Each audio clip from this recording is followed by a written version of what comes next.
Watch out mga kababayan kasi po tumitindi ang sitwasyon sa ating mundo. Lumalala po. Let's pray mga kababayan na di ito mauwi sa regional conflict and the Middle East or even a global conflict mga kababayan. Yung Amerika busy ngayon mga kababayan sa nangyayaring kaguluhan sa Israel. And wag naman sana po na magsamantala yung mga Chinese dito sa atin sa pagkakalingat ng Amerika mga kababayan sa kaguluhan sa Israel. At yung latest mga kababayan ngayon, it is feared na may Pinoy na namatay. Ayan po yung balita ngayon sa Philippine Star. Pinoy feared killed in Israel. Matindi mga kababayan ang mga balita ngayon. Ayan po, the US delivers munitions to Israel as Americans' death toll rises to 11 in Hamas attacks. Ayan pa po, Israel strikes and seals off Gaza as Hamas vows to execute hostages. Ayan po, shells launched at Israel from Syria. IDF fire at source. So lumalawak mga kababayan yung conflict. Ayan po, top US general warns Iran do not get involved in Israel crisis anya. Ayan pa mga kababayan, Hamas claims rocket fire at Israel from Lebanon. So there is a fear mga kababayan of a larger conflict in Israel ngayon. At sabi nga natin mga kababayan, wag naman sanang magsamantala dito sa West Philippine Sea yung mga Chinese. Kasi yung focus ngayon ng Amerika ay sumaklolo sa Israel, doon sa Middle East. Bakit niya Mr. Maravillas, anong nakikita mo sa mga kaganapan? Delikado po. Ito po ang balita sa Manila Standard ngayon. China warns Philippines to take its words seriously over WPS sovereignty. Ayan pa, Armed Forces Chief denies Navy ship driven away by China. Yan po yung mga laman ngayon ng mga balita. Kaya nasabi natin, wag sana mga kababayan na mauwi ito sa regional war or even a global conflict. Magsamantala yung mga Chinese dito sa atin din. Kasi na-divert ngayon yung focus ng Amerika. Nandun na ngayon sa Middle East.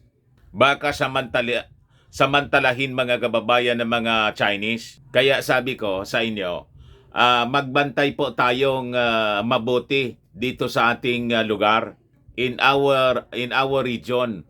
Titingnan natin mabuti ang galawan po ng mga regional powers. And that is our unsolicited advice mga kababayan sa ating mga security officials.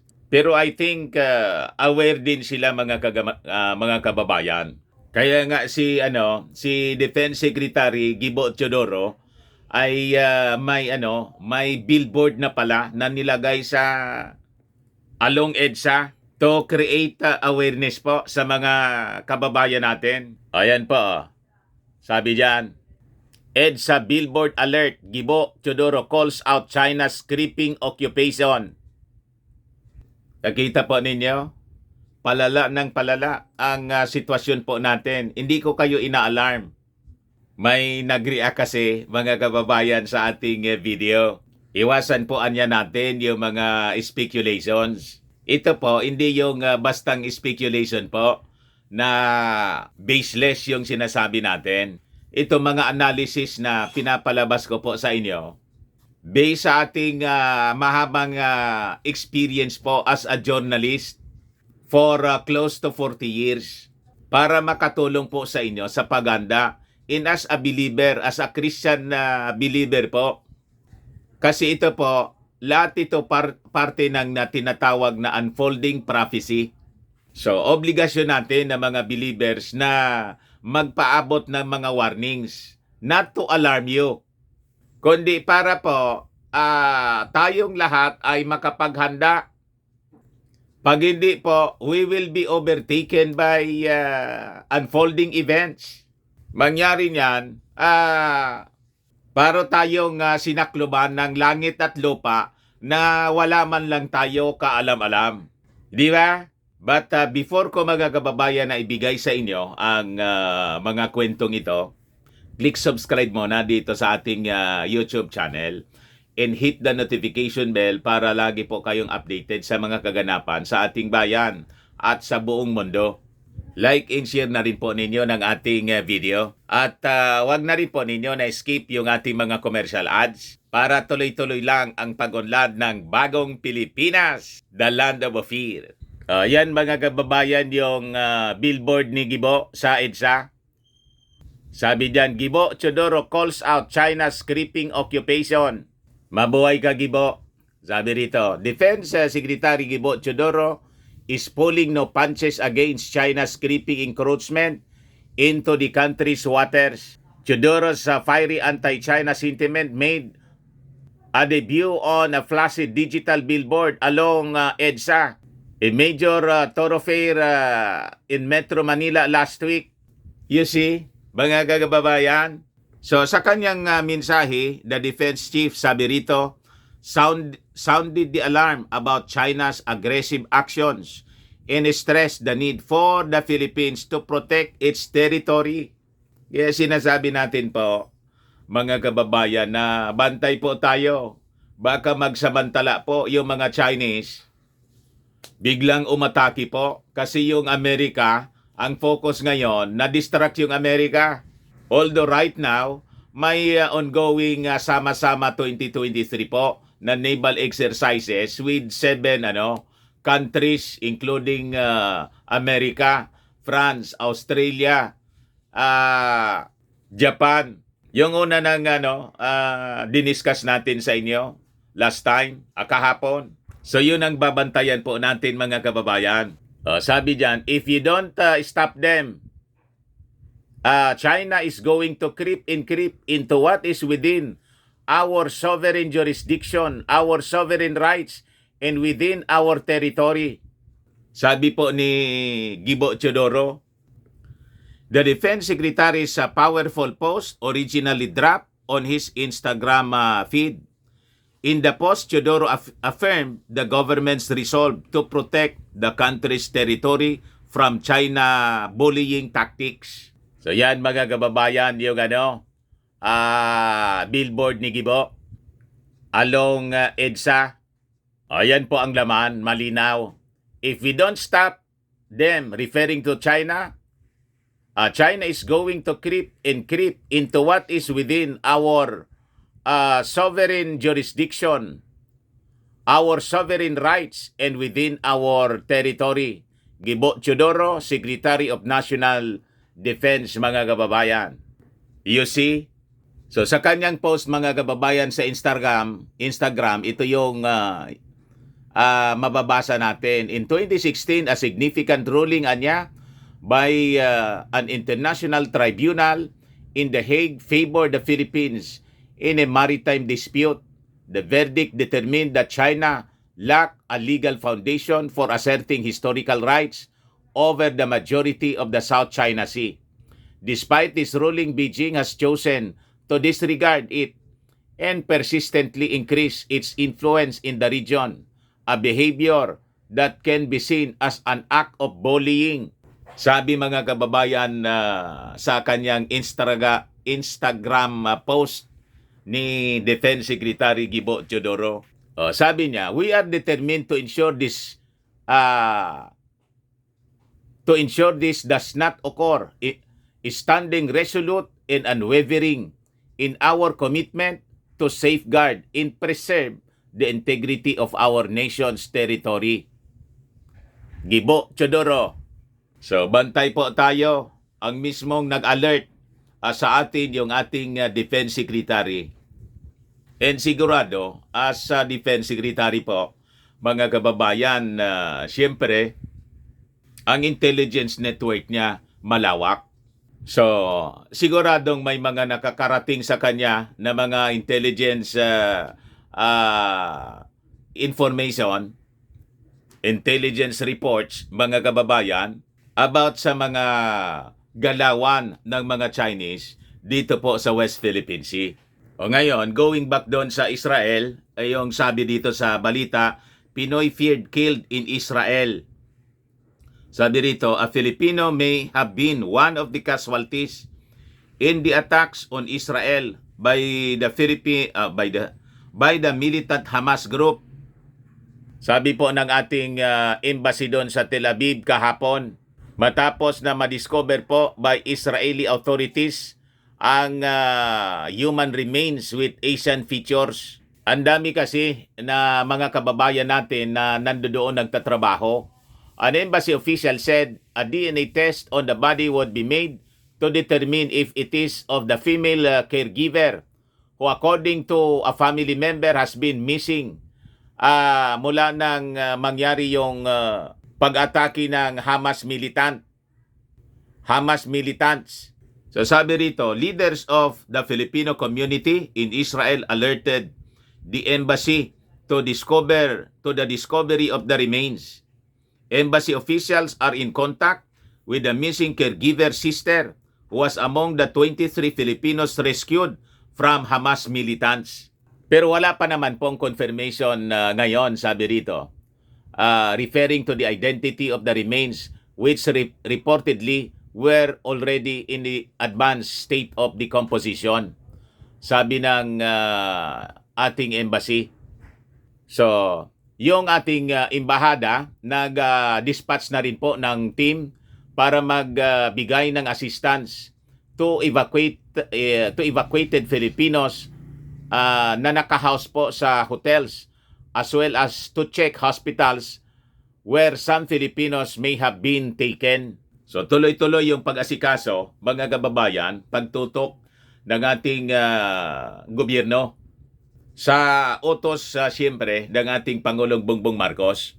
So sabi po ni Ambassador Pedro Lailo that the embassy received the report on the death of the Filipino noong Monday. We received report Monday night that there had been a Filipino casualty. So first thing, in the morning, our labor attaché will verify if a caregiver had died, sabi po ni Lailo.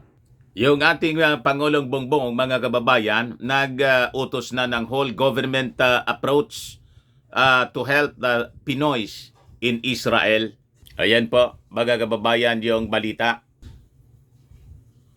So sabi rito, it does not involve only the DFA at saka yung Department of Migrant Workers, kundi kasama yung ibang mga agencies ng ating gobyerno tulad ng Department of National Defense, DSWD, DOLE, TESDA, in other offices as we work together to ensure the safety in protection of our kababayans in Israel and Gaza. Sabi ni Undersecretary for Migrant Workers Affairs, Eduardo De Vega, in a palace briefing. Sabi po rito, De Vega assured that the government is on top of the situation to safeguard all Filipinos in Israel and Gaza Strip. We're doing everything we can, sabi po niya. For his part, si DMW officer in charge Hans Leo Kakdak said the department has put up 24/7 task force Israel para tumulong po since the presidential directive to monitor the status ng ating mga kababayan.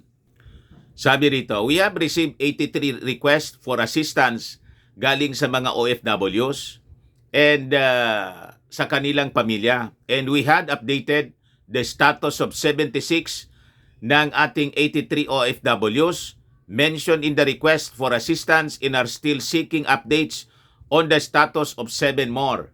Yung sabi, missing Pinoy doon sa Israel.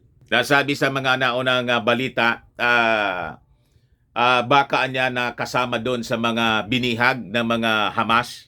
O ngayon, sa update mga kababayan na pinalabas ngayon ng Presidential Communications Office as of October 10, kagabi, the embassy confirms one more Filipino national has been accounted for, a female found in the safe area. So sabi diyan, this reduces the number of Filipinos whose location are still pending to 6 to males and 4 females.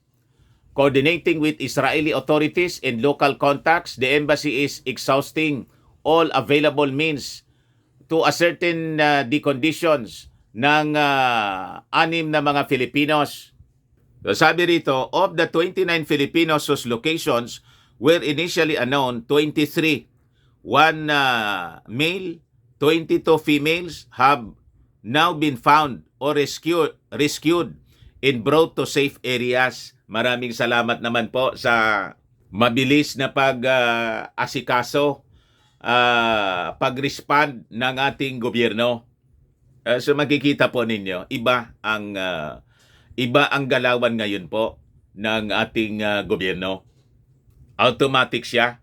Ito yung sinasabi na bagong Pilipinas, branding ng serbisyo na sinasabi ng ating Pangulong Bongbong Marcos. Bago na anya tayo, bagong Pilipinas. Hindi na yung dating sistema po na aanga-anga. Problematic yung ating mga kababayan, lalo sa ganitong sitwasyon ng krisis. So sabi rito, of this, 1 male remains in hospital being treated for moderate injuries sustained during the rescue operation.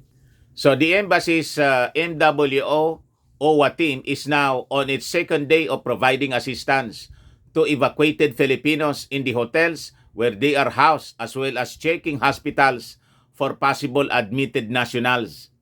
The embassy is deeply grateful to the Israeli security forces who risked their lives to rescue our kababayans caught in the combat areas, as well as to Israeli emergency services and yung mga authorities doon, included Filipino nationals na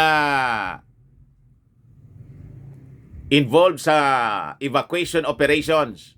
So sabi diyan, as the situation is fluid and the embassy continues to receive real-time reports from its team on the ground and Israeli authorities, the information above will be updated accordingly. So ganon mga kababayan, tuloy-tuloy ang pag-update para alam ng mga kababayan natin kung ano yung sitwasyon, kalagayan ng ating mga OFWs in Israel na naiipit po dito sa gira. So yan po ang update ng Presidential Communications Office. Sige, palabas po nila ng mga updates para hindi po nag-aalala yung ating mga kababayan, lalo yung may mga pamilya rito. So yun po. I-visit ninyo po ang kanilang Facebook page, yung Presidential Communications Office. But anyway, tayo rin dito magbibigay palagi ng mga updates ng mga kaganapan po sa giyera sa Israel ngayon. Ayan muna po mga kababayan. Baka lang gusto ninyo itong itry. Firmax Firming and Lifting Cream. Pinapahid po sa mga pulses and affected area. Mainam po sa paninigas ng mga kaso-kasuan. Ito naman po, Automax Radiant Serum. Sa mukha naman yung application. Anti-aging po siya. You will look 10 years younger than your age. Sa mga cancer patients naman po, baka lang gusto ninyo itong itry. Nengxia Red Mix Fruit Drink. Hindi man po siya gamot, food supplement siya. Kaya lang, gawa siya mga kababayan sa goji berry. Yung goji berry may anti-cancer properties. Okay po, yung baga encourage ninyo, dumiritso na lang kayo sa aming messenger sa Facebook para masagot namin agad. Ako po si Dante Maravillas. Bye-bye. God bless.